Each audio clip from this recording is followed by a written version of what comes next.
Let's begin today's adventure. I was suddenly in absolute darkness. There was nothing to hold on to until I remembered I was there. The love of light in my heart grew till it shone all around me as I felt its gentle touch. Like I was in a dark tunnel or cave, a tiny light emerged at the end and grew as my light increased. It became closer, like a mirror showing me the path. I saw crowds of people wandering like zombies in the night. I saw a faceless figure on my right. After seeing his English cashmere suit, cane, and hat, I concluded it was my grandfather, who has since died. He told me not to disturb them since they wouldn't listen. Their subconscious dream kept them walking robotically, saddened and felt horrible for them.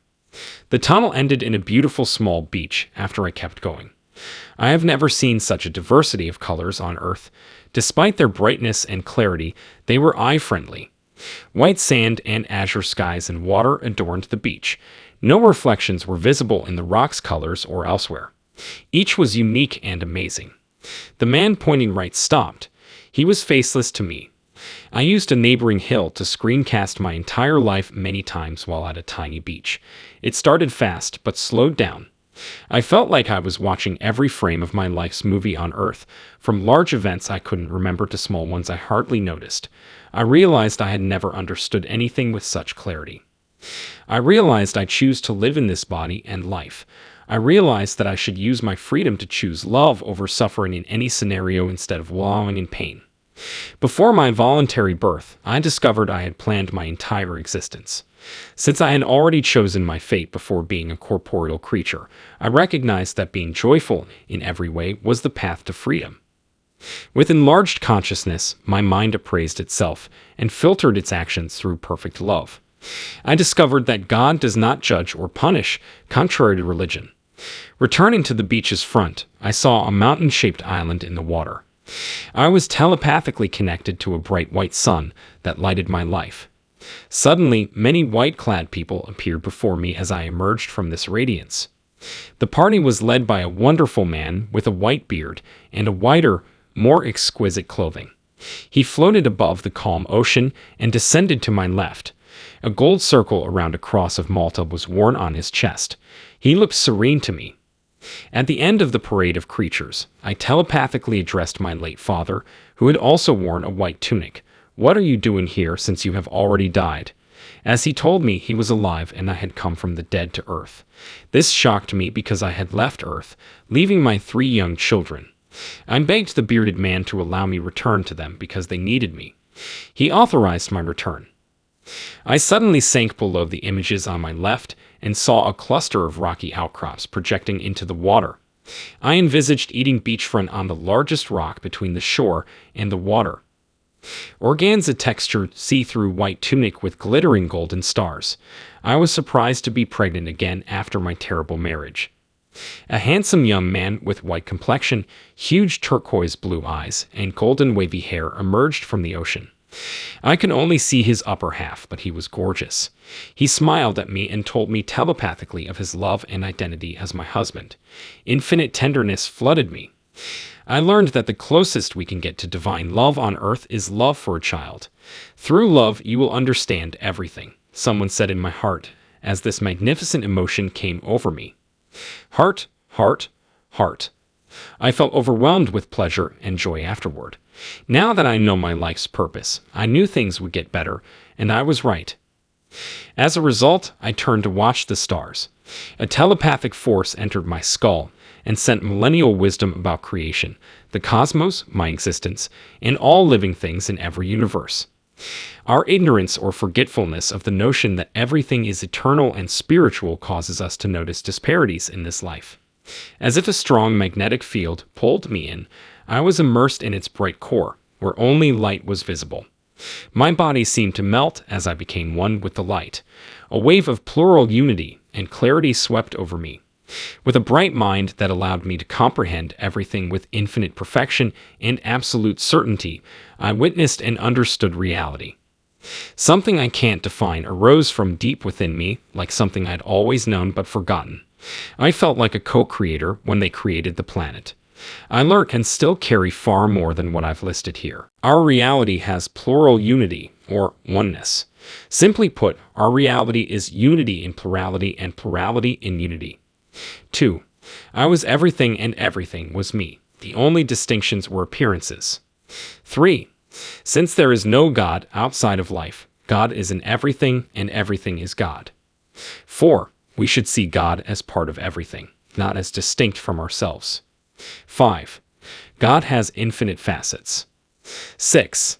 Everything and everyone in this dimension is perfect because they share a same dream that lasts forever until we discover what's important. 7. Everything works out in the end, and the closer we get to life's essence, complete wisdom and happiness, the more we can trust universal, unconditional love. 8. God is everywhere, thus everything is experience in this life and the next. As with life, nothing exists without God. 9. Death changes time. Our thoughts have created another illusion. No space or time exists. They are false creations of our imaginations. 10. We mirrors our many identities and delusions. 11. The Creator creates new things, including conscious love. One learns to paint by painting. Until we wake up, this temporal human illusory creation will exist in various dimensions like a matrix within another matrix. 12. I experienced the essence of life is its total nothingness. Nothingness is an abstract term without intrinsic properties made up of an infinite number of phenomena, each altered by even more events. I accepted that everything is immaterial and unknowable. This account shows the polarities of occurrences. There is no death. 13.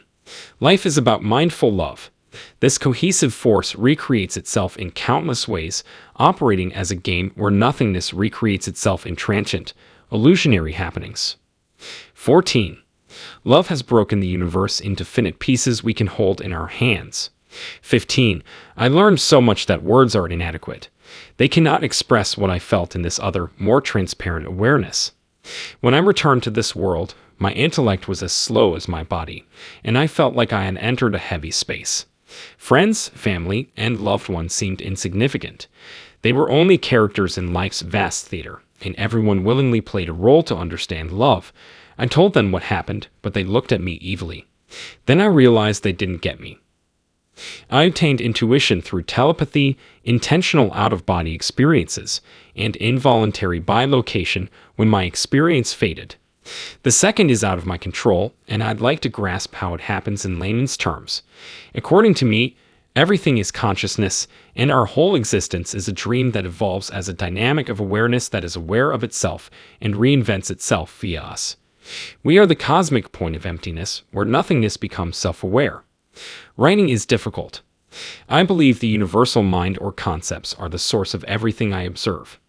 Images and experiences interact with lucid consciousness to represent the infinite of reality on every layer. We want to invent or break it up so our temporal mind may understand it despite its constraints. I suppose I fully understand that God is in everything. God is unfathomable life's stillness. One example is steam turning into water and ice. Ice may grow by then because it has forgotten it is steam. This happens at this consciousness.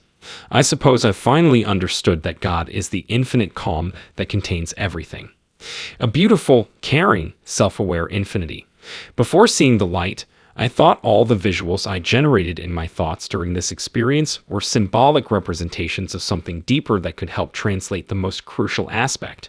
Our vocabulary is so limited that it's hard to describe, but I'm trying. Faster mental processing and improved intuition, or broad vision of reality. My brain struggles to understand the fundamental or boundless in traditional language. If we learn soul-to-soul telepathy, it may be conceivable. I'll keep trying to get more linguistic indications from others' experiences with this, or anything similar. Together, we can make things clearer for visually impaired or non-readers. Please forgive me if I've confused anyone's expectations. From but one piece of clay, many forms can be made. Finally, all mental designs crystallize in fleeting forms of nothingness. We've covered today's event. Whose opinion? Post your ideas here. Take care and may blessings follow until we meet again.